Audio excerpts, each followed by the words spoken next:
This Week in Startups is brought to you by SendPro Online from Pitney Bowes. Save time and money no matter what you ship or mail. Try it free for 30 days and get a free 10-pound scale when you visit pb.com/twist. Dell for entrepreneurs. Level up your hardware today and save up to 43% by going to dell.com/twist. And Fiverr. Find the perfect freelance services for your business. Go to fiverr.com and use code TWIST to receive 10% off your first order. That's FIVERR.com and use promo code TWIST.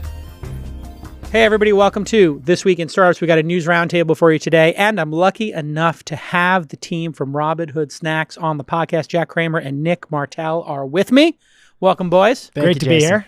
All right, now, just point of order. Yeah. One person talks at a time on That's the a good radio, not point. the same time. You can't be in sync the whole time. And we'll go off names here. So this is Nick. This is Jack. Right. We should make that clear. Yes. And you started Market Snacks as an independent podcast. We started as a media company back in 2011 in secret when we were working at banks.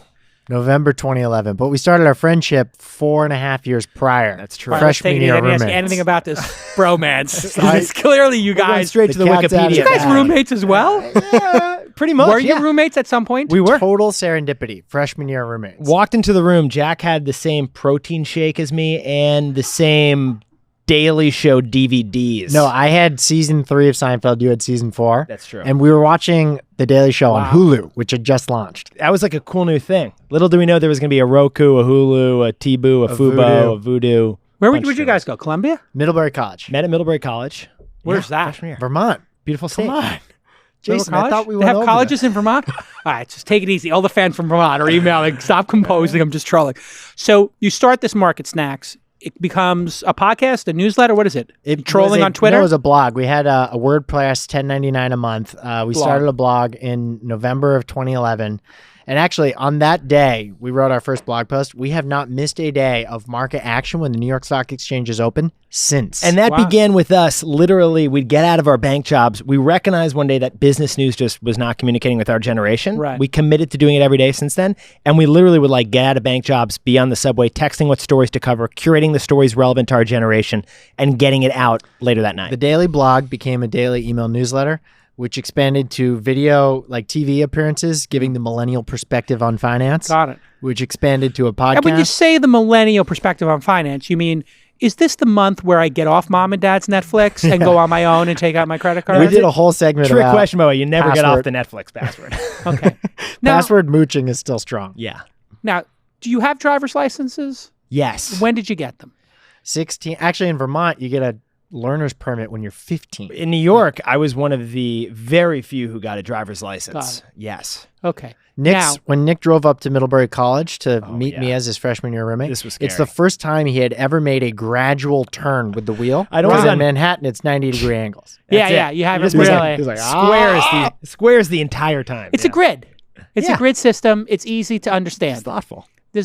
Broadway does go against the grid, But that's but in a very specific way. Yes. It just hits each of those, Columbus Circle, Herald Square. It does it in very organized fashion. the only road that goes tip to tip on Manhattan. Now, as millennials, you go to college, you guys meet each other, and then whose mom's basement do you move back into? Right. Do we find another mom? There actually should be like How does that a work? platform for that. We both got gigs, actually, in finance. You both got like, jobs right in after. finance? Yes. Where'd you go? Morgan Stanley, Goldman I went to Sachs? Commerzbank or Commerzbank, which is a German bank with a New York branch. And I was at UBS. So Jack was down in the financial district, and I was up in Midtown. UBS. This is the Yeah. bank that backed Trump.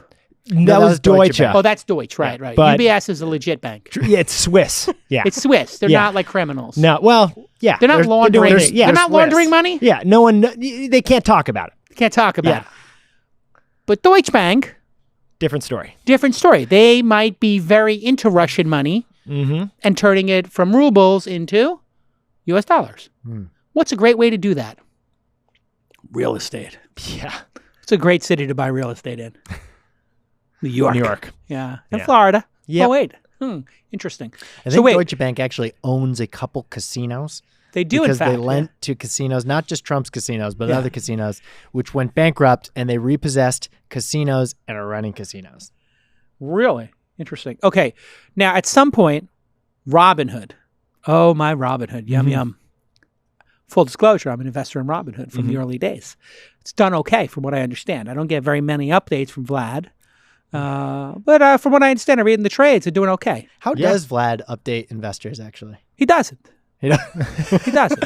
If you had a preferred way, we can deliver a message. Yeah, just an email every year. Okay. Just how many paid members we have or something. I don't really ask them. You know, when you're an investor, an angel investor, when you don't get updates, it means one of two things. The company's going to go public and you're going to make a ton of money, or the company's about to go out of business and they're going to be asking you for a bridge any minute. Yeah. It's one of those two. Yeah. So you just take the good with the bad. If you don't hear from them, you just hope it's the 1 out of 20 times that this is Uber.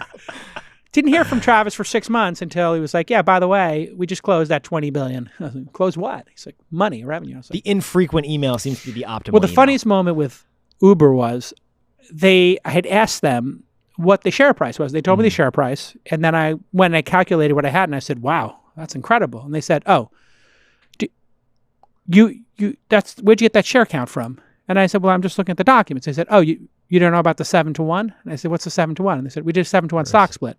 I said, what does that mean? It says, well, you have 7 times the number of shares. Wow. Whoa. And I was like, hold on one second. I just put them on hold. And I was Angel life. Jesus. All right. So at some point, you guys are chugging along. Did you get to like multiple people? Or is this a 2-man show and then Vlad wants to buy it? What happened? This is like How literally, did this go down? well, this is a few years down the line. We were growing as a side hustle. Like there are points where Jack is on business in Germany, I'm on business in Brazil, and we're like we're making market snacks happen. There are times where Jack and I are like, before we go to work, we're going down to the New York Stock Exchange, having makeup put on our face, appearing on Cheddar TV, doing a hit at CBS, then going to our day jobs, and then running the newsletter in the evening. We both disclosed outside business interests to our banks. Very true. Eventually. Yes, right before we monetized. And that's when we started going with like an And ad-based media how quickly did model. they pull you into HR, and what is that conversation like? I came up voluntarily. Yeah. We actually didn't have our names on marketsnacks.com for the Clearly. first year and a half. Yeah. True. Because we were nervous. We just didn't want them to shut it down. Yeah. But then we had our first advertiser, our first revenue stream. This was back in like early 2013, I think. Yeah. And then we're like, this is clearly a business. Oh, and we opened an LLC at that point. Yeah. And that's when I went to Henning von Gersdorf, Great guy. my German boss. Yeah. And I would like, I'm sure he's got a great sense I of humor. pitched it with my buddies. I pitched it with my buddies. How I was Check going to out tell them. this. So I convinced him that Market Snacks, we're covering financial news every day. I will be able to talk to my clients about the financial markets. Yeah. I'll be a better writer. I'll be a better worker. There we go. That's why you should approve this. And Right. he did. And did he didn't say to you like, well, you built this while we were here, and so we own it, yes?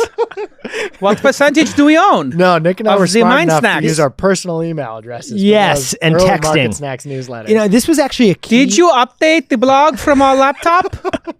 Better Nicholas? purpose. This is something we learned early on, which is, I think, really different from a couple decades ago, which is companies are really much more open to the idea of you having a side hustle. Yeah. And if you're upfront and communicate this properly, this is a You great mean the way to opposite of incubate what an you idea. guys? The opposite of what you did. Yeah, ask for forgiveness, not permission. Yeah, that's Well, another option. No, wait, you went to your boss as well? I actually had by chance just changed company to work for a venture firm in New York. Oh, called really? Which Endeavor. one? It's called Endeavor. It's actually a nonprofit structured like a venture firm. They have an arm out here called Catalyst, which is very cool. Chobani is an Endeavor company, right? He's in. No, it's not, but that'd be really. You mean the Greek yogurt, Chobani? Yeah, it's focused on emerging markets and basically reaching scale-up entrepreneurs in emerging markets. So you guys start making a little cheddar. Yes. And then what? Robinhood's like, we want to create something? Or Yeah, you so- guys got them as an advertiser? How did you meet? So we were the 2-person company. We were the hosts of the newsletter. We generated our own revenues through our own ad sales. Yeah. Eventually, we went full in on Market Snacks, and we gave it our 100% focus in the summer of 2018. Means you quit your job. Actually, we had gone to business school, both of us. We I went to basically- University of Michigan. And I was at Wharton, and we saw business school as actually an accelerator, like a way for us to take classes, put the info right back into the product, which we actually were doing, like with the marketing class in particular. So instead of taking a typical MBA internship, Nick and I sought financing from the Entrepreneur Center at Michigan. They gave me some money to do my own thing. Sweet. And we put everything into Market Snacks, and we launched our podcast in May of 2018. And that took Market Snacks to a new level. Right. That was our second core product, and that was our major differentiator. we got Is in- there like a move where like you blink with your left eye to let him know you're done talking? Because the amount of time between when you stop talking and he starts is the same as the time between your words individually. It's a wavelength interpretation thing we established freshman year. Look, he visited me in Berlin just did it. when I was studying abroad. There we go. We played, a whole bunch of drinking games in college. Wait, can I get in on this? So wait, you do it to him and then you do it to me. Okay, Go ahead. And No, you got to do it to him. So tell me about when you met Vlad. So we met Vlad actually, let me just back you up for one second. Robinhood approached us and said, hey, you guys have a cool newsletter. We'd love to reach your audience with an ad.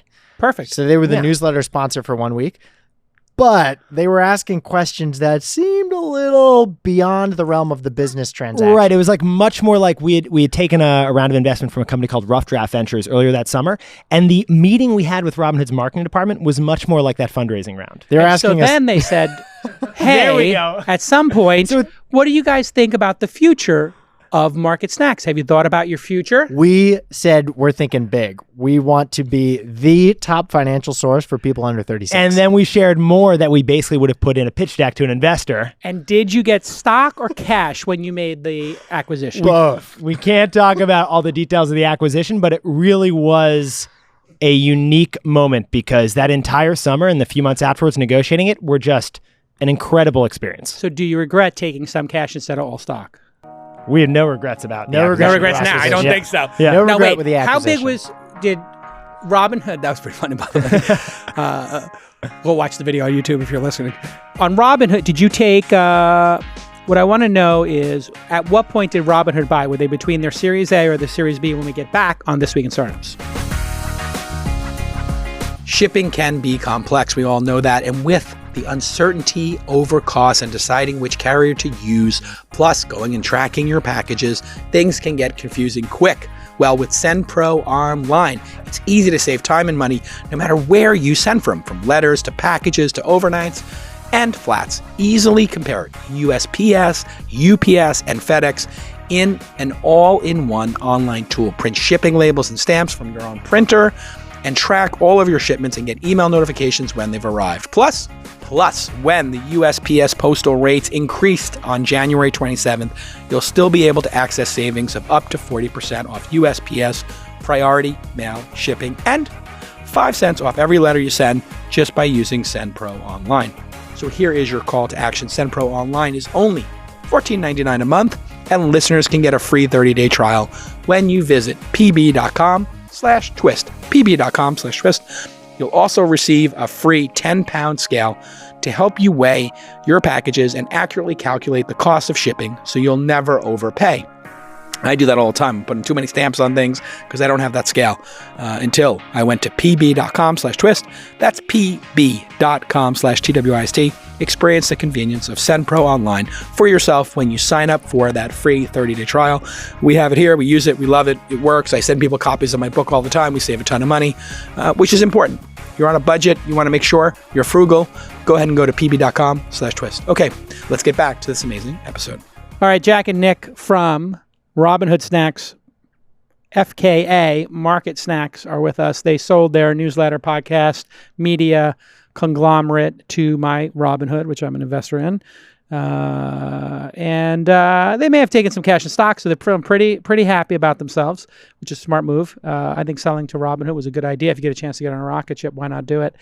Were they at Series A, Series B? How big was Robinhood at the time when you guys sold to them? Well, we announced Robinhood Snacks was launching in March of last year, March of 2019. And Okay. I think the most recent fundraise occurred in the summer after that. Uh-huh. So not at its current valuation, but Got the it. one before that. Got it. So 4 or 5 billion. Yeah, Something nicely like done, that. boys. Yeah. Nicely done. Well, I think it's 10x from here. So we're here to talk a little bit. You guys know how I met Robinhood, right? I told you guys. No, we'd love to. We would love to hear more. All I details. heard We was actually don't really know. Antonio's. So we're at, all right. So a friend of mine, Adeo, and by the way, you're not getting any commission, Adeo, so just calm down. I know there's a long text message coming. He runs something called the Founders Institute, which basically is like you pay $500 or $1,000 and you go to what would happen before an accelerator like Launch or Techstars or Y Combinator. They kind of teach you how to be an entrepreneur. Mm-hmm. So you don't necessarily have to have your idea there. Anyway, he asked me to come speak at it. I speak at it. Turns out Adeo was roommates with Elon Musk in college. So they're good friends, and I'm friends with Elon as well. And they said, hey, let's go to Antonio's Nut House after the Founders Institute. So I go with them. So it's me, Elon, and Adeo sitting there, and Rob, and Is that the dive bar Vlad. on It's the Cal? It's the divest of dive bars. It basically, coronavirus is already there. It's just waiting. Coronavirus is waiting, having a beer. No handshakes there. It's all fist bumps. You don't want to even walk in the door. I think they took the door off because the handle would be. And there are better uses for a door at a bar. You don't want to touch this door handle. Anyway, we go, and this kid comes out to me, and I said, hey, two guys. I said, what do you do? And they say, we're quants. And I say, what's a quant exactly? And they say, you don't know what a quant is? I was like, no. And it's like long before billions. And they It's a finance term. It's a finance term. I figured that out. Yeah. And he said, well, we're quantitative analysis. I was like, is that where you like write an algorithm and then you beat the market? He's like, yeah. I was like, oh, okay. Tell me about your startup. And he goes, how do you know we have a startup? I said, well, you recognize me. There's only one way. And I said, so what's the idea? And he says, well, we want to get millennials to trade stocks. I said, let me stop you right there, kid. Millennials are still on their parents' Netflix accounts. They're living in their basement eating fish chips, fish sticks, and playing Xbox. You got to do what you got to do. Like, this is the last thing they're thinking about is their retirement and like what stock to buy for 60 years from now. He's like, yeah, that's the opportunity. If we do get them to trade, we'll own them.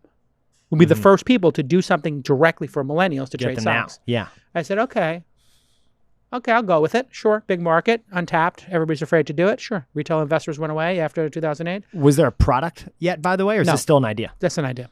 And I said, what's the business? He goes, that's the best part. We're not going to charge people. I said, okay, let me just make sure I got this. Let me repeat it back to you. You're going after a group of people who have never bought stocks before and by all indications have no interest in planning for their future. I mean, the most planning a millennial is doing is like weekend 2 of Coachella or weekend 1. We're taking a lot of heat here, Jack. We're taking a lot of heat. I'm biting my lip. Which weekend do you go to? Weekend 1 Coachella, weekend 2. Anyway, you always go weekend 2. Right? When your roommate's out of town. Well, no, because then you know which stages who did a good performance last week. You know, Beyonce killed it, so you want to make sure you get there early for Beyonce. You don't know that week 1. Millennials killed Woodstock, is what he said. Absolutely. Pro tips. So anyway, pro tips. I said, so your plan is to go after a group of people who have no indication that they want to plan past Coachella, and then you're going to monetize them by making it free. He said, yep. I said, I'm in. That's a no-brainer. What was going through your head? Contrarian. Very simple. There's a 1% chance this thing works, but if it does, it's worth $10 billion. Great quote from like a mentor and friend of ours, John Steinberg from Cheddar, that the only ideas worth having are the contrarian ones. The only bets worth making I introduced contrarian are the ones. contrarian bets. at Yes, I love that. my little angel forum. I introduced Travis and Uber to 22 investors. 3 said yes, including me. 19 said no. Wow. Took Airbnb 45 meetings to get their first yes. Calm.com met with 80 investors. I was the 81st. I said yes. The other 80 said no. Those are my 3 best bets so far. So the crazier the idea, the better. Speaking of crazy, the stock market has crashed Yep. or corrected 3 days in a row. Largest point drop, which Are we isn't really talking what's right important. now? We're going right into the news right now. This is it. We're Enough ready to about go. you guys and your story and my story about Vlad. I wound up putting a little bit of money in. It's worth like 300x or something. I don't know. It's, I put a little bit of money in. It's worth a couple $1 million or more. So coronavirus is obviously affecting the market and went down 2 days in a row. I guess it's the largest point, but it's not near the largest percentage. I guess everybody likes to talk about the points because it's scarier. Right. But the points keep going up, so Yeah. Right. But the percentage it drop hasn't changed that much. isn't as scary as 1,000 points. We're not even at 10%, I don't think. It did have its worst day in a couple of years, but it's been an extraordinary number of years. Do you see this as and just to give people a little additional background, we're taping this on Wednesday, and today is the 24th. In the U.S., there's only been 57 confirmed cases. 2 people got it person-to-person. Worldwide, 81,000 people have it. 2,770 deaths. 95% of the cases are still in China. But I guess the CDC did scare the heck out of everybody yesterday by saying, really make sure you have 30 days worth of food. I was like, is that what they said? Because I was wondering, they warned us to Walking prepare. Dead. It was pretty ambiguous at one point. It was just like prepare for virus. I know. Right? Yeah. And does that just mean get stressed out? yeah. It was weird. Don't touch people. Don't talk to people. I was like, is this kind of like the prequel to The Walking Dead, where they're like, yeah, it's probably nothing, but get 30 days worth of food. And the only thing they didn't say to get was ammunition. So they left that off the list. Right. So I got a huge They've got order time, coming. though, apparently, to put that in. Yeah. And ticking ahead on the slides here. We got some context. So what do you think? Is this a buy? For real? CDC recommends shaving facial to protect against coronavirus. Really? Your beard, Yeah, I mean, gentlemen. I feel like I'm a threat right now. Also, what are these absurd? No, don't worry about it, guys. I'm sending you mock-ups back here? up. I'm sending you back up to. I'm sending you back up to makeup to get a quick shave. Oh man. What do you guys think? I mean, you cover the markets. I don't know if you guys actively trade the markets, do you? We always share what stocks we're holding, but we don't actively day trade or anything. Right. Right. So you it's public what you guys own. We always disclose it. Yeah. Right. So We you're love not that like transparency. trading. You're not like talking about something on the pod and then making a trade before or after to trade on that. Exactly. But generally speaking, do you see this if you're advising your mom, dad, cousin, brother, close friend? Would you say, yeah, you want to get in the market? This is a good time. Or do you think, yeah, I would wait 3 to 6 months and see what happens? Couple things on that. In 2018, you said was the last day we had 1,000 drop from the Dow. That actually, we had 2,000 day drops that week in 2018. Was that the flash trading thing? No, it wasn't. Do you remember what it was? No, because the same thing happened 2 years prior where there was like a sudden drop, but we're not talking about that right now. So these drops are like 3.5 percentage points each. Yeah. In 2008, we had 3 days between October and December with drops of over 7%. Yeah. So these are much more minor than all of those things. Also, Nick, the trade war with China, Oh my God. markets are still at a record high. Right. The unprecedented election of Trump, markets are still at a record high. Yeah. Brexit, markets are still at a record high. So, experts tell you not to try to time the markets. Yeah. So kind of the premise of the question was, should we be timing the markets? The other thing is volatility, which it actually hasn't been up until the last week, a very volatile quarter or year at all. In fact, when Jack and I got out of school and you had the European debt crisis going on, the markets were jumping around 1%, 2%, 3% up or down for like months on a daily basis. When they thought like the Portugal. And we thought like Italy, Greece was going to like we're all sever gonna- itself Spain, off. We're all going to Totally. go Become its own bankrupt thing. or whatever. Yeah. So this too shall pass. The thing I was kind of wondering is, I start thinking about the worst case scenario. Yeah. Worst case scenario, they said, if everybody basically sheltered in place for 30 days, it can't spread. Therefore, it kind of dies, and in 6 to 9 to 12 months, they'll have some kind of vaccine for this. So if we lost a month of economic activity, or it was world? muted, Global? I'm thinking, imagine nobody went to work in person. Yeah. Nobody went to school in person. Yeah. Everybody was on Zoom. And all shopping was limited to, deliveries. And people were pretty cautious in deliveries. The delivery people wore masks and people, wiped everything down and maybe didn't order from restaurants. You would lose whatever that is every year, 8% every year. And you would still gain some of it because people would still be working. So maybe you lose 4 or 5% of economic activity for the year. Would it kill the human species? No. We've had wars that have gone on for years that killed millions of people. So it feels like we can get through this. It feels like we can get through this without necessarily taking the extreme measures you were talking about, too. Right. That's why I said Yeah. the worst case I mean, scenario to me seems like we would still get through it. Although Slack investors and Zoom investors would probably love that scenario. Well, there was a theory that they created it. Yeah. Is that too dark? Was that too dark? Can't make light of the coronavirus. Sorry. I like that worst case scenario that you just described. I actually Is that the worst case? I haven't heard that described yet. Well, they said what they're doing right now is they're containing people, right? Because after 30 I days... think there is a worst case scenario. Yeah. Well, yeah, if a lot of people die and don't contain in place, then it would spread. But in terms of measures to stop this, if everybody stayed home for 30 days, it can't spread. Well, in a way, we have the case study, right? We have the provinces in China where you can see they've basically done that. Yes. And they've ebbed the flow to some degree. So you've no, seen it's plummeted. New cases have plummeted. You've seen this work on a certain scale. The question is, can it even function at a global scale? Absolutely, it could. Yeah. I mean, this is just unprecedented. Like, we've covered a lot of weird crises since we started Market Snacks. We've not covered something like this. No. And the way we were looking at it before in our podcast, we were like, okay, if you have to think of every country in a way as like an individual citizen, an individual shopping mall, like the big individual factory. Yeah. The weird thing here is that in China, the impact has been that it's affecting Apple because their factories are there. Yeah. It's affecting Apple retail because people can't go to the stores. But then it's interestingly affecting like retail in France because Chinese consumers who are traveling are a big portion of that. So Interesting. Unlike any other thing that we've kind of seen in our coverage of the markets for the years, this is able to kind of scale and spread in a way that no other kind of contained disaster really does. And that's why Monday stocks dropped by 1,000 points, because we thought it was contained to China. Right. But that factory, shopping mall, tourist shutdown Italy that's occurred shut in China. down, and Iran. Exactly. Where they're like, And South Iran's not Korea. going to be able to handle this. And South Korea. And then was it the IOC guy yesterday who said, if this isn't contained by May, the Olympics Will be canceled will be canceled. in Japan. Yeah. You had Warren Buffett weigh in on this as well. They brought Warren Buffett in the day the market was crashing. Was that time, do you think? Did they? Is that like Yeah, kind the of a Warren? shareholder letter. It's like a bat signal.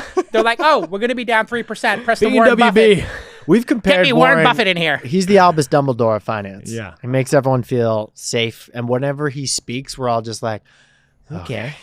Yeah, he's kind of got that like, well, I buy companies, and companies, Yeah. if Kraft Heinz. get me a Coke. if you Sees want candy. Sees candy, This is not the Nebraska I don't accent, think. but- Oh, no, we're No, just doing no. a Texas accent right now. We're just basically saying Warren Buffett's a hillbilly. Yeah. But he does speak in a slow, reassuring Yes. twang Yeah. that is sort of like, well, if you wanted the peanut butter chew and I wanted the chocolate walnut, well, the coronavirus is not going to get the chocolate walnut. They may get the caramel. So He simplifies everything. So look, with all of these crises, including coronavirus, if you sell because you think something really bad's about to happen, you would have done that with Brexit. You would have done it with the election of course. 16. You would have done it so Listen. many times, and you miss out on all these gains. when other That's why investors they are tell you- greedy, you got to be scared. And when other investors are scared, you want to That's get greedy. Warren Buffett, There actually. you go. Yeah. I know.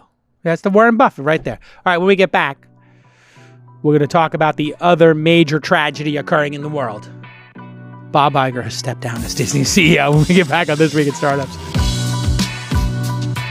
Hey, everybody, have you been thinking about upgrading your workstation? Do you want to be more efficient at work? Well, Dell for Entrepreneurs wants to help you level up your tech hardware.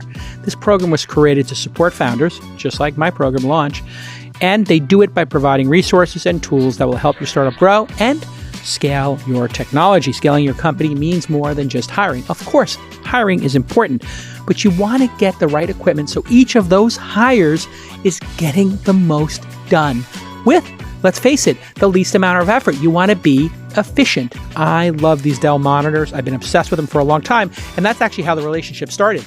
Somebody on my team mentioned Dell for Entrepreneurs. I was like, by the way, open your eyes. Everybody here has a giant Dell monitor for a reason. Well, founders that register for Dell for Entrepreneurs will have a wide range of free resources for startups, such as free IT consulting from experts who are ready to help you with any IT-related question. Your needs, your projects, doesn't matter what size. And you're going to get access to capital for buying hardware with Dell Financial Services. They're thinking about founders and entrepreneurs, and you know that capital is precious. And if you can use Dell Financial Services to spread out those payments, well, that's going to put you in a low monthly payment as opposed to a giant capital expenditure. They give you great rewards like earning up to 6% cash back on Dell products. So here is the CTA, the old call to action. Every founder should take advantage of this program right now. Level up your hardware today and save 43% by going to Dell.com/twist, DELL.com/twist, and registering for Dell for Entrepreneurs. That's Dell.com/twist, and you'll save up to 43%. Tons of great product from Dell, but the monitors, ooh, I love those monitors. Thanks again to Dell for supporting independent media like this podcast. All right, everybody, welcome back to This Week in Startups. My guest today, Jack Kramer. He is TBOY Jack. T-Boy Jack. T-Boy Jack. T-Boy is the best one yet. Wow. Was that your college Twitter? No, How many it tweets? actually recently changed. Jack's recently changed. What did you do with your college Twitter? You put it on private? Yeah, I just told you about your college Twitter protecting. What did you guys kinda do? did, I right? didn't have Twitter in Summer- college. yeah. You guys did. Did you put your college Twitter on No, protected? I was summer of Dutch because summer of 16 was a big summer. It's when I met my wife. Wait. Summer of Dutch was your old handle? Dutch was my nickname until the summer not of surprising. 16. Not surprising. Dutch. Yeah, There you makes go. total sense. I have a very round face. Yeah. Amazing. But what happened to that handle? Is it on private right now? No, it will be by the end of this I think it was podcast. challenging my discoverability, so I changed it to T-Boy Jack. Didn't roll off the tongue like T-Boy Jack. And Nick of New York. Kind of a play Yeah, it kind of on works. Nick of King of New York. Yeah, it does. Have you And seen like the alliteration? Abe Ferrara, King of New York, with Christopher Walken? No, Oh, you boys got fat when I was away. you're not the only one with a good walking voice. Wow. Fellas, let's talk a little bit about Iger stepping down. That's good. We all love Iger. Well, Boy, did he go on a run. Iger is arguably the most powerful person in Hollywood, media, sports, and toys. Okay, he's got ESPN. Gotcha. He's ESPN, got Star Wars toys. Baby ESPN Yoda. and ABC, which had 2 of the top 10 most watched things in 2019. Both football. Both football. Super Bowl? What do they have? They had the college football national championship and one of the college football Final Four games. Got it. And he's got Baby Yoda. He's got Got Baby Baby Yoda in Yoda. the He toy does have department. Baby You're Yoda. right. He's got a streaming network that has taken off in just a few months. I think Disney Plus is like the national parks. It is just a wonderful public service. $7 a month. Have I you know. seen that library? That is hilarious. The fact that they came out at $7, I thought they were going to come out at like 12 or a 10 maybe. You When must they have- came out at 7, I was like, this is going to go right to 250 million subs. Yeah. And you know what other service has had 250 million subs before? Nothing. Nothing. Correct. Trick question. It's like Verizon over 100 million subs. No, this is actually a AOL great hit question. 35 Yeah. million. Well, Amazon Netflix, Prime has 150. 150, right? Right, Do we yeah. include Nobody's that? ever had a service that got to 1 billion subs. That you have to I think actually it'll be pay 1 more. billion subs. In 10 years, 20 years, we'll be sitting here, there'll be 1 billion. 1 in 7 people on the planet That's will have the a subscription incredible to it. thing about Disney. It's like nonpartisan. Everyone loves Disney. It could be $1 a month. If there were 1 billion people on it, they could make $12 billion a year at $1 a month per user. You can make it $12 a year. And they can jack up the prices then at the theme parks. Right. I mean, they can lead with this kind of a thing. This well, could easily it become all a goes loss back leader. to what 1937 or something when Walt Disney drew up that thing. The thing? ecosystem. Oh, of yeah, the Disney. ecosystem He literally drawing, had yeah. the all out. characters in the middle, the theme parks over here, the toys over there, the musicals down here, Yeah. the movies right there. Yeah. It's unbelievable. Those Pretty much the characters he made. same, yeah, IP. It's amazing. What It's IP just is a It's doing. the question- writers, actually. It's Yeah. the writers at Disney who are creating this unbelievable IP. I that had the an whole world idea for loves. this. When I read about that, I just thought, and I actually thought about Kurosawa, the Japanese director. There's biography, something like an autobiography. Toho Studios used to own the director and the writers, the producers, the lighting. It was all the same company. So it's like you went to work every day and people punched in, and one of the people punching was an actor, Toshiro Mifune. Another person checking in was Akira Kurosawa, the director. And they would just make movies. They'd say, yeah, let's make this movie next. Like this movie. They would just go to work every day making movies. They weren't like working in Hollywood where they would, get hired to do one movie. And I just thought somebody should just get $100 million like venture fund and just hire every comic book artist and just say, here's a building in a beautiful place. Here's, whatever it is, $500,000 a year, which is probably Create. and just make characters. That's Just basically make characters all day. This is the Imagineers. Isn't that what they're called? The creators. Imagineers. Oh, The at Disney. Imagineers at Disney. Yeah, they just make stuff. And when they couldn't meet those goals, what did they do? They went out and acquired a bunch of things like Marvel and Star Wars to mix it Thought you were in. going to say they fired those writers. No, Yeah. those are great Driven very writers. on Disney. Incredible writers. But they built up the whole content asset But base they to didn't- drive they the didn't- They ecosystem. didn't fire those writers, dude. That's so cold. I'm just they kidding. gave them No, I jobs at love- the theme park. I love Who do you that think movie serving with, that lemonade, frozen lemonade? Remember Tom Hanks as Walt Disney and Yes. Saving Mr. Banks? Yes, It's a delightful movie, isn't it? it's great. Absolutely delightful. Who's the Reminds me, taxi it's almost driver? as delightful as like the the limo Lighthouse. driver? Yeah. Paul Giamatti? Finally, somebody saw the Lighthouse. I'm scarred. It's dark. You saw it, right? Yeah, it's scary. The Lighthouse was dark. Yeah, it was intense and it was awkward. Very awkward. Like, there just were was lots of awkward to awkward watch. moments. You're uncomfortable the entire time. Wait, is Yeah. this Willem Dafoe? Yes. Willem Dafoe and the Batman. Oh, the Batman? Which or Batman? are you going to say the vampire? The Batman. Okay. What's that kid's name again? The kid. Christian Bale? No, not as Ben cool. Affleck? Not Nope. as neat. Oh, he was in the Birdman. vampire movies. And now Birdman. we're going to get a millennial joke thrown our way in a second. Twilight movies. Yeah. The Twilight kid. There you go. Yeah. I met him in Hollywood. He's a cool kid. Nice guy. But Bob, our buddy Bob. I didn't meet him with Bob Iger. No, he's in the fourth Harry Potter. No, he's not. Yeah, he is. is that. Christian Bale is not in. Oh, we're not talking about Christian Bale. I know. I'm just mixing Batman. I'm totally mixing Batman stuff. What the heck is that kid's name? Nick, you're the Pattinson. R-Pat. R-Pat. R-Pat. My boy R-Pat. Really nice guy, though. So Iger, man. Iger is gone. Iger's gone, but he's not going anywhere. He's staying for another year. The stock went crazy. People are a little scared. Yeah. But I guess stock dropped 6% yesterday. Which is double what the market went down, I guess. Something like that, yeah. He's been on for 15 years. The stock price is 5 times higher than when he took over at the helm. Right. He led the company through cord cutting, the financial crisis. Right. And he got Star Wars, Pixar, and Marvel. Yeah, which is bonkers. And he bought those all for what? $2 to $5 million. Last time you were on an airplane, was there not every seat watching an Avengers movie? I think it's the most watched thing on every Delta flight. Yes. Seat back. Every seat back is Endgame. And not only did he buy those assets, he has scaled them. I mean, what have they done with Star Wars? They came out with like one every, 2 decades? And Those now three are there's the terrible. TV The show. Star Wars Those purists are not happy about it. Did you guys, hold on a second. When did you guys watch Star Wars, the original trilogy, for the first time? First time in college, senior year. I watched in college. Yeah, I mean, like You watched probably Star Wars in college. in the 21st century. Did you know that Darth Vader, spoiler alert, I did. And my Luke's buddy dad? Kyle. At that point, it was like cultural. Yeah, it was. It was, but baggage my buddy of It was a Kyle meme made at that an point. appalling spoiler alert during episode 1 about the Emperor. Yeah. Wasn't good. Yeah, that's not good. You Oh, he didn't know the Emperor was No, I didn't know. I was watching for the first time. But And people you're just like, assume. I was like, who's Senator? Palpatine. Yeah. That Oh, kinda he's the thing, yeah. Emperor. Oh, you're like, what? All of my buddies like beat Kyle up. What? So, what is your favorite Star Wars film? Number one film of the 9. It's Yeah, got actually, you can include Solo and it's Rogue gotta One. be 3. Gotta be 3. Underestimate my power. You like Revenge of the Sith? It's actually dark. I like it too. I like it. What's your favorite? I liked the one where I know people didn't like it, but with the where they're doing the racing in like pod racing, the worst one, Phantom drift. Menace. With I know Jar people Jar don't like it. Your so that favorite was- is the worst. It was a very entertaining my God. race. The thing is, I watched 4, 5, 6, and then 1, 2, 3, and Yeah. the way that 3 ended and fed into 4, It's great. it was just. Did you see Rogue One? The one that goes and bridges the two. I did, yeah. Rogue One is amazing. Well, the Vader scene at the end is the Raiders incredible. scene is incredible. Spoiler alert. Okay. All right.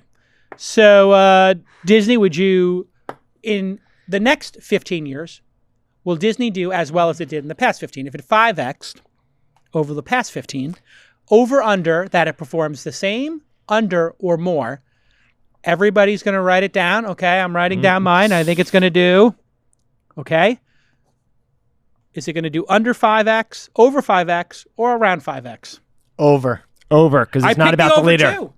It's not about who's leading the company at this point. For the record, this is not a stock recommendation. Also, we should point out that It's a stock Bob Iger recommendation for me. has Hands not down, I left. think it's a great buy. He's still involved in the He's content. doing one more year. No, Yeah. he's actually doing 2 more years. He's he's going gonna be involved in through the content. 2021, Yeah. and he's the head of content. So he actually soothed investors' concerns pretty well during the I earnings thought call. for sure this was so quick though. Mm-hmm. People It were was freaked early. out that it was early because he had just signed Yeah. this 1 year extension or something. But he Yeah. had done like 2 or 3 of these 1 year extensions or something, and he had made it clear. And the book came out. So when the book came out, that's like a legacy play. He's like putting a cherry on the top. Yeah. I'm going to tell my story. I'm done. Defining it. I'm going to spill the tea, and I'm done. Yeah. That's always Yeah. the power move. Yeah. Like Bruce Springsteen's doing his Broadway show. It's like, Yeah. I think we Also- know what's going on here. He's about Opportunity. to retire. You go out on top when you have the opportunity. Absolutely, you do. Yeah. Yeah. So we all think it's going to do better because why? Okay. What is the lead driver going to be? What we don't think the lead driver is necessarily the new CEO. It doesn't necessarily have to be the core leader at this point. And the thing that surprised us, though, was who the new CEO is, which is a guy with a theme park experience, not a future media experience. Right. So to you, that's a problem. That would be you would assume To that's a quote problem. my buddy Nick Martell. He's a I good want guy. to New say York. that this Nick Martell tweet is like legendary. The new Disney CEO led the Disney theme parks. Feels like Netflix promoted the DVD ad to be their lead. And you included the image of Tom Wamsghan, who is married to Sloane. Shiv. I'm not a Succession guy. And he ran Parks. Well, And Parks had cruises, which had problems. Full disclosure, it's a small world after all. Full disclosure, I had not included that photo originally, but I liked the idea that we got credit for. Also, this is like kind of a Jack and I brainstormed these things together, so I don't want to take full credit on this. Oh, you know what? That was Nick. Producer Nick did that. The line at the end is Nick, and I'm trying to get into instinctually get it out there on Twitter. So Jack was like, dude, get that out. Right Jack and I were talking about Disney, and we're like, we got to get this out there. You guys finish each other's sentences, but now we're learning you finish each other's tweets as well. It's a I said, do you have hold on a second. Do you have each other's Twitter passwords? We have common law marriages in 4 states. Yeah. Well, no, but wait, this is a totally separate thing. Do you have access to each other's Twitter handles? Are you going into drafts? And No, absolutely. Group no, so it's not that intimate. Execution relies on the You individual. guys have your own sinks in the bathroom, or is it one sink? Is it 2 sinks of vanity? We got 2 separate sinks. 2 separate sinks. Okay, I just want to make sure We we used know. to have bunk beds. Yeah. You used to have bunk beds. You got to do what you got to do in college, This is going in a weird direction already. Iger 2020 election. That's the first thing I thought was Bloomberg Iger. You guys are Bloomberg? You guys are Team Bloomberg, or are you guys Bernies? Are you Bernie bros or are you Bloomberg bros? Not making an Answer endorsement. the question. Answer the question when we get back on This Week in Startups. You guys have to learn how to do the tease, okay, boys? Finding a freelancer to help you with your business needs is incredibly frustrating. It's time consuming, and you got to deal with payments, and maybe they disappear. I've been through this a billion times with my startups and the startups I invest in. You need to get some help. Maybe you got to do some copywriting. Maybe you need a designer.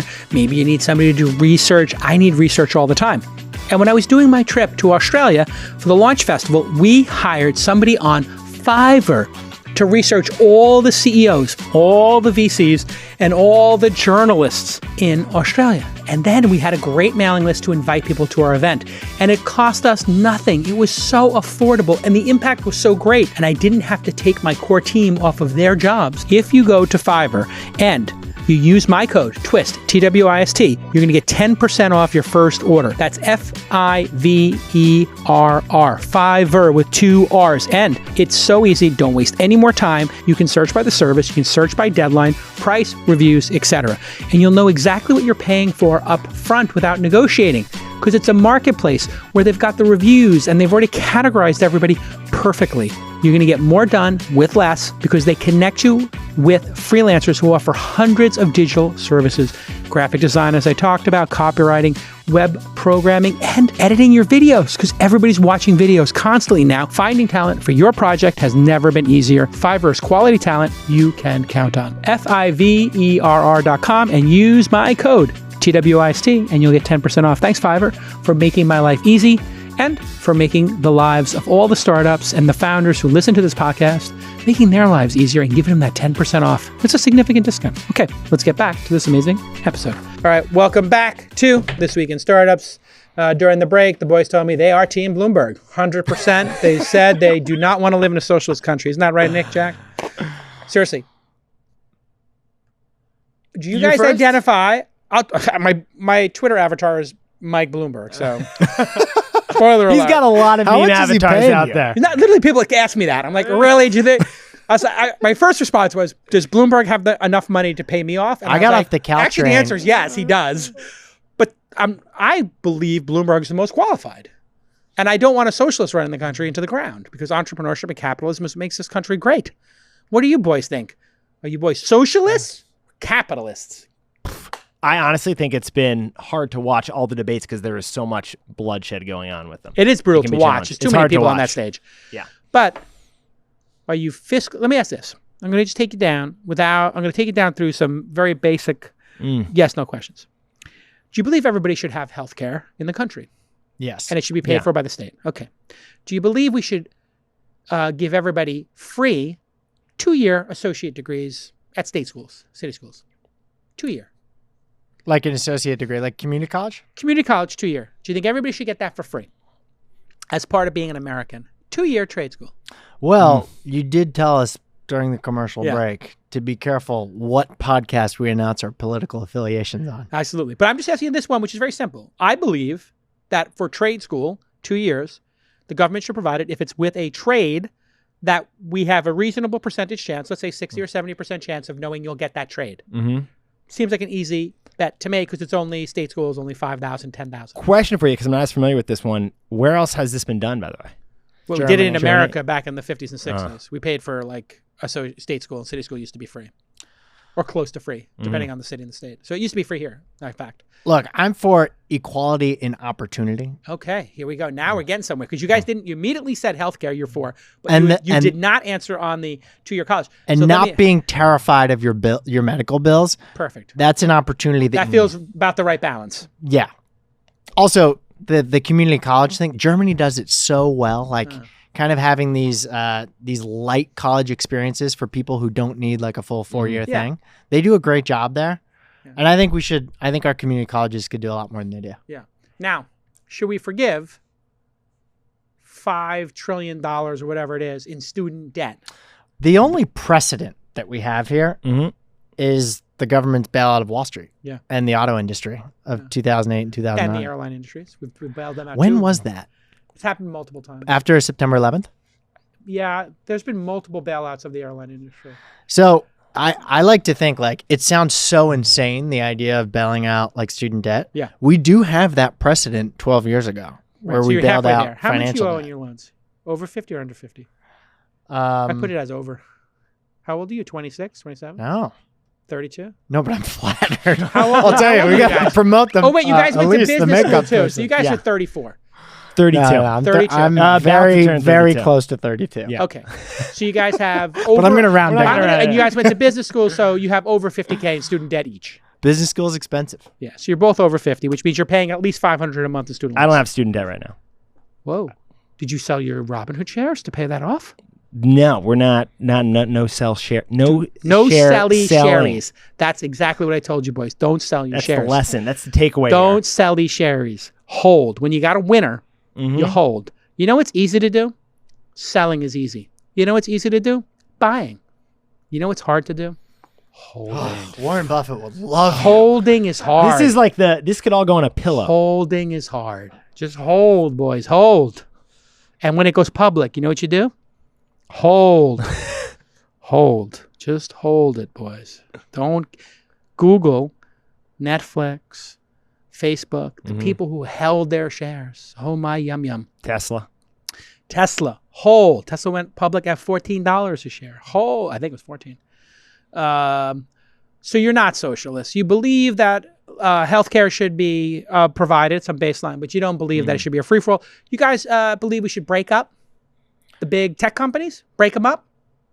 Well, this is part Ban of the the broader billionaires? theme we were actually going to talk on later was just in general, the Tech-lash momentum right now. So let's start it with, we'll go right to Tech-lash. Let's go to Tech-lash here, because it is also the anti-capitalist thing. Way to avoid the question. But you guys are capitalists because you started companies, went to business school. So I'll just leave We it there. study capitalism every day. Yes. And you were smart enough to sell, and get yourself those sweet, sweet Robinhood shares. Smart move, boys. Questionable reporting on this 2018 Tesla crash. I saw this story. I've been driving on autopilot in the Model X and then the Model 3. I've had the first version of autopilot. I've got the most recent version. I just had the computer upgraded in my Model 3 to the Jason, latest is that one. a Model X right there? That's the X. No, That crash. on the shelf. On the shelf, that's a Model 3 or Y. Yeah, that's a model. I got to say, No, that's it's an X. It's an X. based because on I the can see grill. the doors. And Yeah. the doors. I can see the doors. That's an X, yeah. So anyway, I see this New York Times article. Tesla autopilot system found probably at fault in 2018 crash. The National Transportation Safety Board called for improvements in the electric car company's driver assist future and cited failures by other agencies. And then the picture is tragically an Apple engineer who ran into a divider that didn't have the safety cushions that are normally there that would have saved his life. National Transportation Safety Board investigation concerned a 28X incident in Mountain View, California that killed the driver of a Tesla Model X space shuttle. At no point in this story, in the first 3 or 4 paragraphs of the story, do they mention the driver was playing a video game while on autopilot. Now, this wasn't any driver. This was an Apple engineer who knows exactly. He was a super fan of Tesla, and he had been in contact with Tesla about autopilot. He knew exactly how autopilot worked. Well, I know how everybody who has a Tesla knows how autopilot works. It blinks and it turns off if you don't move the steering wheel. So this person was moving the steering wheel while intentionally not looking at the screen playing a video game.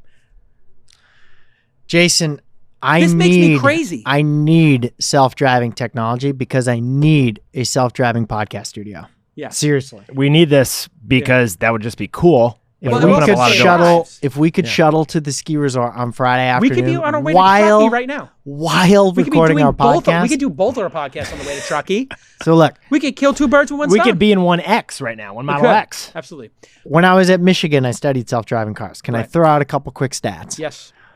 There were 35,000 car deaths in Yes. 2017. It's probably something It's similar over in 30 18 a and year. 19. We have pretty well established in the So United States. if self-driving cars can reduce those deaths by half, Easily. we're still going to have 17 or 18,000 people die in car accidents, right? People will die. We can't treat each of those deaths like it's the cars. Like we need to have some. We need to Self-driving- contain our emotions and realize that even with progress, people are going to die. And so when Tesla has an accident, they are so under the microscope. The greatest comparison I've seen for this. But or like, let's analogy. remember, there's thousands of people Right. dying So it's all the completely. time. Would you say this headline was unfair? And if you were to I'm write that- shocked if you it were to doesn't write- include the video game. And then I emailed the writer, Niraj Chokshi. Sorry, Niraj, if I didn't pronounce it correctly. And I said to him, like, shouldn't this headline say driver was playing a video game? The New York Times leads with Tesla being at fault and buries in the 9th sentence that the driver was playing a video game. He wrote me back, to his credit, and says that the timestamp on the article you linked to say 2:30ish. The latest version is here and includes the driver's role in the first sentence, looking into why. So I guess I guess enough people told him, like, this is tech backlash, Yeah. anti-tech. But to say that Tesla's at fault is so unbelievably disingenuous and ridiculous when it's an engineer from Apple who knows exactly what the limitations of this technology are. He knows the limitations. And you know what? And he played a video game. We've seen this kind of thing happen about 100 years ago because history is the best way you can study this kind of thing. Yeah, it rhymes. We've referenced this on our Snacks Daily podcast. When you had elevators for the first time in New York City, this is The Economist put out this article a couple years ago. When you had elevators first come out in New York City, they were guided by a person every single elevator because people were scared about it letting them Yes. drive themselves vertically. Right. But it wasn't until you could get over the fear, the PR challenge Right. of the actual elevators, Right. that it became expected that you would not have a person driving your elevator. But now you guys saw last week the Recode journalist who was like asking the Silicon Valley venture capitalists like about shaking hands and the coronavirus, and they literally wrote a story like Silicon Valley doesn't want to shake hands, haha. What? Look, Yeah, you like know, making it's fun of the Silicon Valley. responsibility of journalists to provide context, Yeah. so that people can understand the facts in a way that makes sense. We also- I don't know how this author did it, and it sounds like you have your opinion made up on it. But Well, what there's do you? also- What do you- I mean, what would your? What would Well, your I headline be? honestly, I don't know enough about this story, but I don't even know why we're why is it even a story in the first place? Like that's kind of what I'm saying. There are car it's a accidents car all crash. the time, and this isn't the Yeah. first autopilot related car accident. He'll pull up the other article, but anyway, We also got to separate the journalist here probably from a team that comes up with the titles. And one of the benefits Jack and I get to do is we get That's to a do great our own point. titles and we get to write That's our a fair stories. point. And I asked him actually, I great point. DM'd him and said, "Did you write the title? Because that's a bad title." And he didn't reply back. Remember Mitt Romney wrote that op-ed saying we should not bail out the auto industry, and then they changed the title to "Let Detroit Go Bankrupt" or something. Yeah, it's just ridiculous. And I had this debate with Henry Blodgett at Business Insider. I used to write my email. He'd say, "Can I place your email?" He placed my email, and then he would write this crazy headline. And I said, "You can only take it if you use my headline." And we got into this big back and forth. All right, let's talk a little bit about growth and profitability of private public markets. This is kind of the story of, I guess, the last year since SoftBank came in and splashy cashied all over the place. Yep. Growth and profitability. Obviously, Uber got hit pretty hard. Lyft got hit pretty hard after going public. WeWork collapsed. Everything since rebounded. What do you guys think about this transition from growth at all costs in the private market, staying private till you have billions of dollars in revenue as opposed to 50 to 500 million, and then the public market saying we're not interested? Well, it's been a bummer that I haven't had the opportunity to invest like you have. because I was waiting and waiting and waiting for some of these IPOs. I mean, never has the private market versus public market difference been as extreme and clear in terms of who can get in and where and what those companies look like than right now. You've got... So it's unfair in a way that retail investors can't get access to these companies earlier. Yeah. You guys are lamenting. We applaud kind of some of the exchanges that are like pitching right now to figure out ways for companies to be able to go public easier, because it is a fairness thing. I mean, I agree. Like wealth creation doesn't come from getting a paycheck. It comes from investing in things and owning things. Right. And it's a shame that some of these amazing companies, you know, by the time that they finally go public, they're going down. That's such a disappointment. I mean, that would have been... I was just bummed. It arguably would have been so much better off for Uber to have gone public 2 years earlier had the conditions been stronger and maybe matured the company in a different way faster. Which company? Oh, Uber. Uber, yeah. Uber went public when it was 10 billion or 20 billion, and people could ride it up from 200 cities, 300 cities to 1,000. And I know you're connected with Travis, but you know, maybe if there was different public pressures on Travis as opposed to what the VC community was putting on him.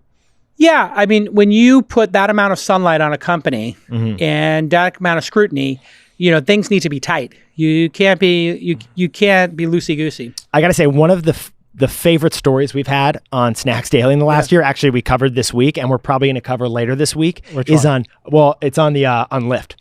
And how companies, you're noticing now, public ones and even the private ones that are under this profit pressure are doing some kind of creative side hustles to kind of maybe eke out a little more profit. Lyft's acquisition of Halo, a company that does the outdoor ads on taxis. Yes. Yeah, like maybe a way to get a little more side hustle income and also attract drivers in kind of a creative way. And you got Bird, the e-scooter company, which is also desperate to like turn into a profitable company. Because their scooters are like fall apart within 26 days or something. They're trying to become the original a fintech one. The 2.0 might app. be better. True. Yeah, they're launching a payment system, essentially. I would ask you though, Jason, like what is the profit path for Uber? Or like as it grew, was the idea that it would grow and become the dominant player and then be able to control prices? Sure. What you're trying to do is just see how big the market is and induce as many people to participate as possible.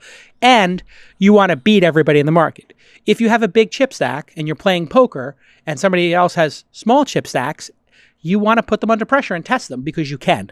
And if you keep testing them, they might make a mistake and they might, you know, pop off and, you know, when it's a bad timing. So it is a way to maintain your lead, is to lower prices, increase the number of people who have your app. Now you've got this incredible moat, a foundation. So if you were profitable with 100 million people and you say, you know what, for 5 years we'll be unprofitable, we'll get to 500 million, i.e. Disney. Let's make it $7, not 15. Yeah. And they're playing catch up. Now you build this big base.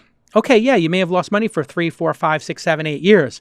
But boy, you have a base of users, i.e. Amazon Prime, i.e. Apple, not Apple, Uber having this large group of people who have it on their phone. Once it's on your phone, like that's 90% of the battle is getting somebody to put a credit card and install an app. That's massive friction when you think about it. But except in one industry, and we've really noticed this with food delivery apps, where they are splurging money on customer acquisition. They're losing $2. Well, the problem is competition exists. Yes. That's the problem. And that moat that you're saying could be created, even when like a DoorDash builds up an audience in a particular market, it's actually not that deep a moat when it's a pretty commodified product like Jason, can Uber acquire Lyft? Well, regulars that'd be a wouldn't terrible idea. Well, it's good to have a second Lyft's player. Existence the reason Uber isn't unprofitable? No, Uber, I mean, it was. They were both in this death match, lose a little bit per ride, gain market they still share. Are. I think it's changing because Lyft's running out of money.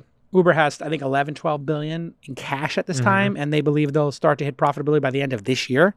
Adjusted profitability. Adjusted profitability. Okay, so let's call it, you know, instead of 3/4, 6. Doesn't matter. They have plenty of money to get there and the ability to raise more money if they need to. Lyft doesn't. DoorDash doesn't. DoorDash is running out of money as well.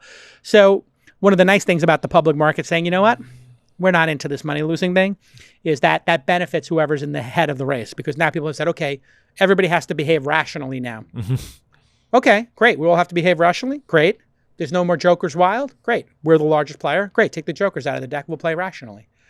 Right. That's what's basically happened. So what you'll see happen now is when Uber does hit profitability, everybody's like, where's the growth? Why aren't you growing? Why aren't you investing more? Why did you shut down and the India? takeaway is there's too much growth pressure. And it was too much growth pressure. Private market, we're just like, well, if there's more money, and listen, if the DJ's still playing and it's 5 a.m., you give the DJ another $100. Let's go to 6. Like, let's go to 7. Let's keep growing. Let's keep the party going. Let's keep growing the base of users. Yeah. And it kind of pisses me off that the markets are like, oh my God, you're losing so much money. It's like, they did 1.7 billion rides or something last quarter or the quarter before, and they lost $1 billion. It's like, it's 50 cents a ride. It's not a big deal. Mm-hmm. You raise the prices 50 cents. You think it changes anybody's behavior? I don't. Is that how the math worked out? 50 cents a ride? Yeah, they did. 2 quarters ago, they did 1.7. This last quarter, they did more. And this quarter was $1 billion and change. So it's somewhere around 50 cents a ride. It's historically been 50 to 60 cents a ride. Pretty stable what they lose. And for the food stuff, I think it's $2 everybody's losing per delivery. What would you say about a company like a Casper that's out there that doesn't have a Lyft to its Casper, but doesn't also have the pockets or maybe the accessibility to cash that an Uber is going to I don't think anybody has access to the cash anymore. I think it's over. I think unless a Masayoshi-san comes back with and he convinces the Saudis to give him another, $50 billion, I think it's going to be, a smaller fund. So I think this part of the party where we go to sunrise and we then get to lunch, that's over. I think the party's over at sunrise now. We're not going to go to lunchtime. I think the company's going to go public earlier. Company's going to go public with $1 billion in revenue, $500 million in revenue. I think it's going to be healthier too. It was fun though. It was a great party. It was kind of like the 70s. It just got a little too out of control. In the 80s, they were like, yeah, we're going to pump the brakes on this. It's too crazy. But I liked it. It was fun. We agree that it would be healthier for the companies probably to be going public. I think so. Also, having some liquidity is good. So, we had to hold our Uber shares for a long time. And some of us had the ability to trade. Most people didn't. And to your point, Robinhood, I could sell my Robinhood shares. It's a little bit of a secondary market, but I like the idea of these shares being more freely traded. I think it'll be healthier for everybody. But for private market investors, there's something special about being forced to hold. And that was what Travis wanted to do with Uber. He did not want to let people sell. And they fought letting people sell in secondary. And they had bylaws, just like Zynga did, where you couldn't sell your shares. And if you did, they wouldn't recognize the transaction. So if the three of us want to trade our Robinhood shares, we can let the CFO of Robinhood know. They put it on the cap table and they'll record the change. Uber and those other companies wouldn't recognize it. They wouldn't recognize anybody doing those shenanigans. And now they have orderly process. So my understanding is SpaceX, Airbnb, they just do it twice a year or something. And they have an orderly process for you to sell your shares. But I mean, how many times do you guys get emailed asking to sell your Robinhood shares by these weird third-party brokers? You ever get those emails? People on LinkedIn love reaching out about a lot of things. They're like, oh, Robinhood, yeah. I mean, I get people all the time trying to buy my Robinhood shares constantly. And I'm like, who is this person? And I just forward them to Vlad. And I'm just like, hey, just so you know. Or years ago, I would. Just so you know, these people are trying to sell large blocks of shares. Do you think this is legit? And I'm not sure who's selling. Well, this brings us to an interesting moment with Airbnb, which now may have a market timing moment or market timing issue. Yes. And now they've gone, the awkward thing was when they went out in the fall and basically declared to their employees that they were going to go public. It was a bizarre press release. They said, we will go public next year with an IPO. We haven't really seen 2020. That. Yeah, we have not seen that before in that degree. So that's pretty straightforward. I think Uber and Lyft have good businesses, and eventually this unprofitable fear, I think it'll pass.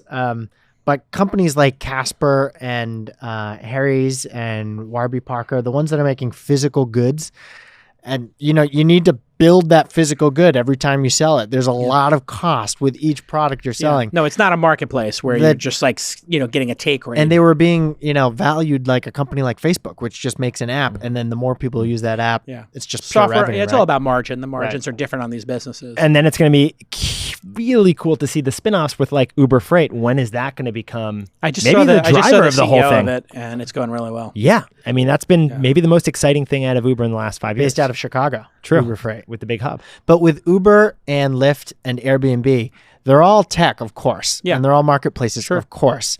And you'd think that it's just pure revenue, the more people who take it on. Yeah. But there are costs too. I mean, with safety, Uber and Lyft, of course, insurance. you have to pay the drivers. Yeah, for safety, security, insurance. Safety, security, insurance. It's almost like with every single person who signs up to host their place on Airbnb, Airbnb has promised to check that place and verify that the pictures are real and that it is that benefits a safe spot. So when you get that big, it benefits the leader. It changes the profitability calculus. It'll do it a little bit, but they're gonna cement. This is what happens when you get to the scale and then they add regulation. It's just the top leaders are basically pulling up the ladder behind them. They're like, okay, haha, now you try to go start the next Airbnb. By the way, because it's going to cost $100 every time you put somebody online. So basically, regulations the more people benefit the incumbents. Exactly. The more supply you add, the quicker you go bankrupt. X factor we haven't talked about here. Yeah. When there aren't drivers of the cars, and we're talking self-driving cars, 15 to 20 years. Completely changed. 15 to 20 years. Okay. Yeah. Well, then you've got a time issue. I think we'll have VTOL, vertical takeoff and landing, before we have full self-driving. Okay. VTOL. I love that. Sounds like a pet name. Vertical takeoff and landing. Those are the basically like looks like drones. They're quadcopters, but they actually have 8 The ones that rotors. Uber's like kind of tested out a bit. Yeah, they've been testing them in China, and they'll be in China and Australia and places like that. They're going to work really well over water. China, and then they test them out in Scottsdale, Arizona, usually. Yeah. No, but over water, they're great because you really can't run them over like Brooklyn, but you could run them from Bay Ridge at 69th Street Pier to one of the heliports on either side of Manhattan. Where are you from? Bay Ridge. Oh, originally, No way. Bay Ridge, Wow. Brooklyn. Yeah, that's where I grew up. The Verrazano Narrows was right by there. They had just finished it. I was born in 1970. They finished it, I think, in late 60s. Underrated bridge. Beautiful. Stunning. It was the largest suspension bridge in the world for a while. It's gorgeous. Stunning bridge. Yeah. Great place. But yeah, these VTOLs, that's the thing that's going to be super exciting because over water, they can just land. And if one of the rotors goes bad, you have 8 rotors, 12 rotors on these things. They can actually compensate. You could lose 2 or 3 of the rotors, from what I understand, from people who have invested in these companies, and the other 7 will compensate. All right, so they got a bunch, yeah. Well, they can just power this one up more to compensate for the one that went out, and then it rebalances itself. And if you watch some of these videos online, Nick, pull up the video of the Chinese company that was going public and that I had emailed you about. I mean, these things are really safe, and they're going to be safer than driving in cars, which is crazy when you think about it. In the air will be safer than cars because cars run into each other, they hit things. These things, there's nothing to hit. You know, you're in the air. The chance of hitting something, like collisions, are very rare. So this Chinese one is from a company called E1032, and you go to their YouTube channel, is just phenomenal to watch. I think you got to go to YouTube to watch it. It'll be easier. But these things are going to be the huge game changer. And they're testing them in China, and you can see multiple videos in China of E1032. Remotely operated? Yeah, they'll be. You just go in and they're remotely operated, so they can fit, I think, 1 human right now. They'll eventually get to 4. Are we going to do this before we're doing delivery via drone? Yeah, delivery via drone is stupid. The thing that's going to really work is delivery by R2D2 or like those little kind of, looks like a Postmates big. Postmates. Yeah, there's plenty of those going around. Yeah, they're going to be doing the last mile stuff. It's going to be fantastic if you have a burrito place in Brooklyn. Yeah. And you're like, you throw 5 burritos into 5 compartments and it's downstairs and they just text you, we're downstairs with your burrito. We'll be here for 3 minutes. Come down now. And then you just go and you type in your... 3. What's that? Go to drawer number 3. Go to drawer number 3 and pull it out. Yeah. Drops it off the office. And so this company is called E1032, and they've been really doing these vertical takeoff and landing things and flying them. Between self-driving cars, this thing, Hyperloop, Yeah. and holograms. It's It's Zoom exciting to think and Zoom. about like travel in the future. Yeah. You know, holograms make it so you don't have to as much. Or do you not? But you see how we're looking at the E1032 right now. You see how many blades there are? Yeah. And there's 2 in each one. So if one gets knocked out, the other one still works. And there's 1, 2, 3, 4, 5, 6, 7, 8 rotors there times 2, 16. So it is pretty amazing. And Larry Page, I think, invested $100 million into each of 3 of these, Kitty Hawk being one of them by Sebastian Thrun out here. And so these things are just the game changer of all game changers. And over water, if it lands in the water, you're going to survive. And it's not going to kill somebody by landing on somebody's head. That's the problem of going over cities. Hey, as we get towards rounding third base here, cult stocks. Yeah, now a thing. A lot of people are looking at millennials coming into the market and buying 1 share of Tesla, 1 share of Virgin Galactic. It's Virgin Galactic. Yeah. Galactic, my friend SPCE. Chamat's company. That went triple. Yep. It tripled. Tripled $10 over the course of just like a IPO month or 2. A month, fall. yeah. It went public at the SPAC was out for a year at $10, and it traded between like $10 and $10.50. And my friend Chamath had done the SPAC. He was like, took him a year and a half to find something. He did Virgin Galactic, and now people on Reddit are going crazy talking about it. Is this the future? These what they're calling cult stocks? No, and what I is your wouldn't say take it's on the them? future. No. No, 'Cause the it's just a fundamentals- phenomenon that we're seeing that helps us explain inexplicable stock price movements. In fact, the best thing we can do is kind of call it out, which hopefully brings some rationality to it.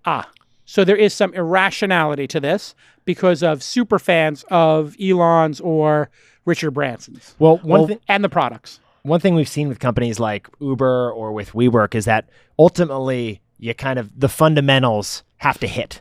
And with these situations, in the time being, no one's paying attention necessarily to the fundamentals of the business. Like no one's actually gone off and done space tourism with Virgin yet. Yeah. And it's probably not going to happen in a robust way for a while. However, stock prices are about future profits. True. So it depends like how far in the future we're thinking about. Mhm. But there is, it's, how can you explain that these companies' stocks tripled in just a few months? You can't based on any fundamentals. And so we're seeing a pattern where these stocks that are having insane spikes, the correlation is that they're all being chattered about on certain Right. online platforms.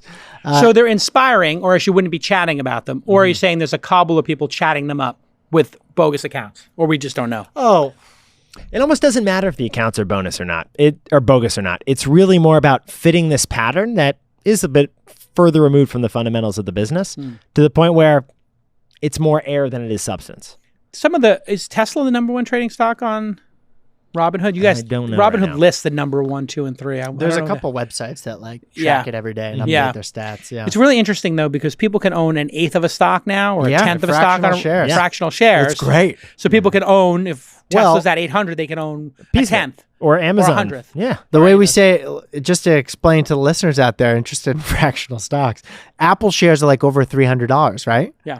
That's like Apple only sells by the keg. Yeah. Like, people may not want a keg of Just Apple. want a nip. They might want a Yeah. little nip of Apple. A And nip. so you can buy Give me a that dollar little- worth of Apple. Yeah. It's kind of great. It's It pretty makes the amazing. share price as a unit of measurement no longer Yeah. matter. Yeah. Anyway, where were you? I was just curious if having a lot of young people, which was to take it full circle to the first segment, you guys started Market Snacks as a way, as young people, because you're passionate about investing. Are young people voting with their dollars in things that are so inspiring and saying, you know what, I don't care if it's overpriced by 3x. I want to be in the most inspiring thing possible: space travel, electric cars, self-driving, whatever it is. If there's one thing we've seen from the millennial and now like the Gen Z generation, it's that they're forcing, in the realm of business, they're forcing like purpose to matter. And I think Yeah. that's a great trend. Yeah. Companies that have like a good social promise in some way or are behaving sustainably, they're getting like the consumer spending dollars of millennials and Gen Z. So it actually shouldn't be a surprise to us that companies like doing inspiring, cool things are also getting investing dollars. And you saw that with the Business Roundtable over the summer when they came out and like revalued like what it means to be a stakeholder and who companies should be focused on. Now, that didn't have a material effect immediately, but that's not the kind of thing you would have seen 10 years ago. It does matter to your generation what the business is trying to accomplish. Mm-hmm. Yeah. Like I would not say just so. profits. Right. Yeah. I would say so. Yeah. Yeah, it's interesting. Yeah. The generation before me didn't care at all. Right. My generation cared about us having a seat at the table and maybe us starting the companies. And then this generation's like, even as consumers, we want to have an impact on your business. We do not want to participate in businesses that we don't believe in anymore. Yeah, it goes all the way back to like the 70s. It was Milton Friedman, the Chicago guy, who said profits should be the only thing. And if you think about anything other than profits as a CEO, you're betraying your shareholders and ultimately you're going to betray everyone. But we saw in the past few decades that was wrong. It seems like he was operating in a world where he thought people, by default, table stakes would be morality and ethics, or like there's some base level of morality and ethics. It was a little bit before, people were just kind of lost all moral compass. But also that was in an era before there was like an acute concern for climate change and like the impact it actually has on a macro level. Like that just People wasn't a in the concern. Scandinavian countries, I understand. I don't know if it was, I think it was Sweden. Wherever, is it Greta Thunberg? Is the young woman who... She's the climate change activist. She came to America on a boat. I guess she doesn't want to fly. Right. And she believes that flying is evil. You don't love the planet if you fly in an airplane. And my understanding is adults are now saying you know what? Flying is selfish. I'm talking about commercial flying, not private. Yeah. Yeah. Commercial flying, like being on a plane with 300 other people with coronavirus, they're saying is selfish. Therefore, if you're going to take a vacation, drive your EV and go local. Don't burn jet fuel. And 3, 4, 5% less traffic in airline traffic that year. The airlines are scared to death that she might, in your generation, the generation after yours, what do they call them? I don't know. Gen Z plus? That's what No, Disney Gen would C. do. I heard connected generation, Gen C. Okay. Anyway, the That's people good. after It starts millennials. the alphabet over. That's Yeah, better. whatever. Start over. Gen C is after them is Gen D, doofuses. It's just, they're going to have no concern about anything. They're going to watch this, by the way. They're going to Gen watch D. this. Yeah. I'm still waiting for those blobs. No, but from think the about movie. that. Think about, like, your I'm generation talking- doesn't think, like, oh, you know what? We should just not fly in airplanes. Well, but this changes the thought like ideally this changes what leadership is focusing on. I would just jump in and say, when you're, this has nothing to, this is just my personal opinion, but it's also economic theory. Greenhouse gases are pollution, and pollutions are supposed to be paid for by things, and they're not currently. So it's up to the person and companies like Amazon and Microsoft and Delta recently to voluntarily pay extra money to fight climate change. And it's pretty remarkable that companies are doing that without any law or What is that, regulation ESG requiring or them something to. is the new thing? Environment, social, something? Yeah. Yeah. Vox just did this story. Air travel is a huge contributor to climate change. A new global movement wants you to be ashamed to fly. Greta Thunberg gave up flights to fight climate change. Should you? Well, I wouldn't say be ashamed to fly, but just be aware that flying contributes like 2% of the greenhouse gases in the world. But also then you see Delta is now making it possible to offset like the carbon impact of your flight. That's not like a product they would have offered 3 years ago, let alone 10 Delta's years planting ago. a ton of trees. Yeah. Wait, what is Delta doing? Delta's going They're carbon neutral. starting March 1st. So they're going to buy carbon offsets. Yes. Yes. Fascinating. Microsoft. Loads of carbon offsets. That's going to be a lot of carbon offset, right? I wonder Oh, what that yeah. costs. That's how Tesla made a lot of money in the early days, is the other Selling car their carbon companies. offsets. Yeah, the other car companies had to sell a certain number of cars. They were losing money every time they sold the Volt because they couldn't get anybody to buy because it's a terrible car. Yeah. Volt, whatever these. I think they didn't sell a single one. They sold so many, and they were costing them $100 to make. They were selling them for $40, but they had to sell a certain percentage of their cars as electric in order to hit the standards, especially in California. Yeah, the So fleet Tesla's like, we'll standard. we'll give you our credits, you give us cash, Yeah. and you would see this like giant like There's a 100 secondary million marketplace for this. Yeah, Yeah. and that could be very Renewable powerful. energy credits and that kind of thing. You know what? One of the biggest things is these giant container ships from China to America. Uh-huh.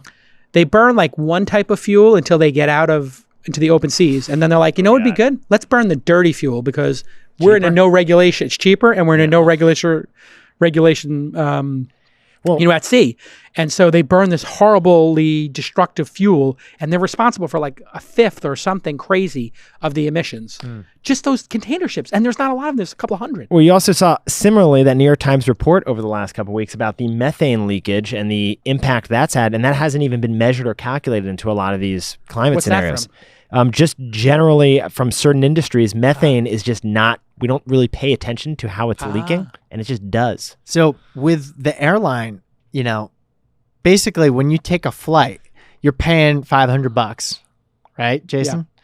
But you're also generating some pollution. So I want to go back to that ashamed point. Yeah. It's not that you're ashamed. You're just a little guilty that you know you're polluting, but you're not paying for it. Right. And so if it costs $100 extra to plant some trees or or sequester some $5. carbon, I don't know what the amount whatever it is. is. Yeah. It'd be just Then fine. at least you're having a full transaction that pays for all your costs. You know what would be really good is, how Bloomberg made people put the number of calories on stuff? Mm-hmm. That really changed my behavior because, the maple scone at Starbucks? Yeah. That's like a whole day's worth. It's like You're still 600 working that calories. off. I love that maple So scone. this is called the nudge. the nudge. Yeah, What is making that? the calorie count bigger. So that little putting information in a Yes. different way, Yeah. it nudges you to maybe make a different decision. Well, and you know what? It Miraculously, doesn't force you to though. You still have your freedom. they still had that maple scone. And then I noticed when they had to put the calories on, you know what they did? What? Mini scones. And I look at the mini scones, I was like, those look like European scones, but they're 150 calories, not 600. So But you're buying 2 of them. I'll take 2, and I'm halfway to victory. So the nudge is different than the big soda ban that was in New York a few years ago. That was a great because idea. a nudge doesn't limit your freedom. It still lets you buy as many as you want. So you guys are Bloomberg, aren't you? You're Team Bloomberg, aren't you? That was what we were getting to with the whole pod, right? I think that's... I know you guys Yeah. are Team Bloomberg. Please tell me you're Team Bloomberg. What do you? Let me ask you it this way: would Bloomberg be a great president? Do you think he could do the job? Let's start there. Do you think he could do the job? As a New Yorker, I can say it was very interesting to be living in New York when he was running the city. It was a because great he city. took it It was from a running different well. place. Yeah, absolutely. Left it in a great place. It was a great place, and he really fought hard for education. Yeah. Mistakes were made on some things, but otherwise, a great mayor. I mean, you think of where New York City was after September 11th and where it could have gone, where the financial district could have gone, where all those banks could have gone. Yeah. It's a miracle how some parts of the city were able to rebound, and he was a key part of that. I think him and Amy. Oh, Klobuchar. I like her. I think she's kind of like right down the middle. She'll get like the boring moms and, like Warren's a little bit too upset. Amy would be a play for like, you got the spectrum right here. Amy would be like, we can win with this. Right in the middle of America. But that's not what's won the past elections. Oh no, I think there's some of those blue and those purple states that we need to win, like Florida and Pennsylvania. I just don't think Bernie can win that after all this. I don't know. You guys really You're not Bernie bros, are you? Not Bernie bros. That's good to know. All right. Listen, this has been amazing. Come back on the pod anytime. Congratulations on getting those Robinhood shares. Thank you for having us. We should do this conversation again, by the way. Again. This No, was wait, great. did you guys move out to San Francisco? Yeah, You guys we're are right living there. here? We're near Do you here. live in the city or do you live in Oakland? Or I in the drove actually to California from Vermont because I was ashamed to fly. Greta Thunberg shamed you into driving. Did you have like a little Greta Thunberg Jesus on your dashboard the whole time talking Jack to was you? in neutral the whole time. No, actually. I put up a sail. And then you go down, and then you coast through the plains. You coast to the middle. I Yeah. sailed on the land like a kite. You did. You put up you went 5 miles an hour. It took you 2 years to get here, but here you How does are. he get here? But you guys live in San Francisco proper? No, I lived in San Francisco for 1 year, but then my wife got a job in Palo Alto, so I moved great. down to be closer to work. And Perfect. I live up in the north part of the city. It's been great. yeah, in San sure, Francisco. So I got to go to Antonio's Nut House. You do. So Which I'm you're pumped down about. in Palo Alto. No, I'm in Menlo Park. In Menlo Park. It's great. It is Isn't great, yeah. It's weird being in California and it's warm and there's sun. It's and then- bizarre. I miss my Four Seasons, man. Yeah. It's a very is weird. subtle seasonal change. You guys get those New York pains, don't you? Every 2 months, you're like, "Why did I do that?" You get the Well, New York pains. It gets wider each year. When you get out of the subway in New York, you feel alive. Oh my yes, God. you're part of it. You look down at your phone, You're you're in like, the I got thick of it. 15,000 steps today? That's like a whole week in Menlo Park. The best part about New York is like everybody's in it together. You get off the subway, you're in the middle of it, you walk into Pastis or Balthazar anywhere, Odeon, and all of a sudden you're striking up conversation with Yes. 5 different people, you're having a beverage, and everybody talks to you. What do you do? Oh, you're in arts. Oh, what do you do? Advertising. Out here, it's And like, you know what? New people York don't even make eye contact. bartenders give more free drinks than any other bartender. Absolutely. Out here, they give you free iced tea. But that's it. Jason, I'm curious for your take on this. Heard this over the weekend and I like it. New Yorkers, maybe not the most polite, but the most friendly. San Francisco, maybe not the most friendly, but the most polite. Yeah, that would be the reverse. Yeah, it is. There's a little bit to that. Yeah. There's a little bit to that. I prefer if I'm gonna leave New York, Yeah. I like LA. As I tell people, LA is the love child You're the between Larry Hawaii David. and New York. You go right in the middle. It's got like all the culture of New York. It's got all the vibe of New York. It's not one dimensional, even though, It's got the bagels of New York. there's some bagels in Multi-industry. New York. Yeah, multi-industry town, and it's beautiful and it's warmer. Out here, like it's a little bit of a bummer. It reminds me of New York in the late 70s, early 80s, just with the crime and the craziness. Yeah, but I here. mean, where else? This is pretty cool. You wake up, you walk outside, you could be going on a hike 5 minutes away from your home. That's That the is amazing part. absolutely breathtaking. And then you're on your way up to Napa, and then you're surfing. You're doing like the California hat trick in 8 hours. You could be skiing if unbelievable. you put your mind to it. Listen, I just did 3 days in Tahoe, and it was 50 degrees on the mountain during the day, 20 at night, and we're doing spring skiing in T-shirts. It was unbelievable. I think my And then neighbor's I'm making back olive oil. the next day. Yeah, Your neighbor's making olive oil. I think so. Crazy. Yeah, it's crazy. It's crazy. You can do anything here. It's a pretty great city.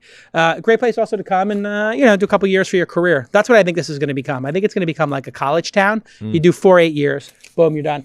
Here we go. This is I am Heralder. I just want to live in a city where, with the diversity of New York City, the weather of LA, and the tech scene of San Francisco, is that too much? Yes. Same. All right, boys, continued success. Say hello to everybody. And if you haven't signed up, go get the Robinhood snacks, the newsletter, the podcast, everything. Great job, boys. It's all at snacks.robinhood.com. And Snacks Daily. Snacks.robinhood.com. Snacks Daily is the Snacks podcast. Daily.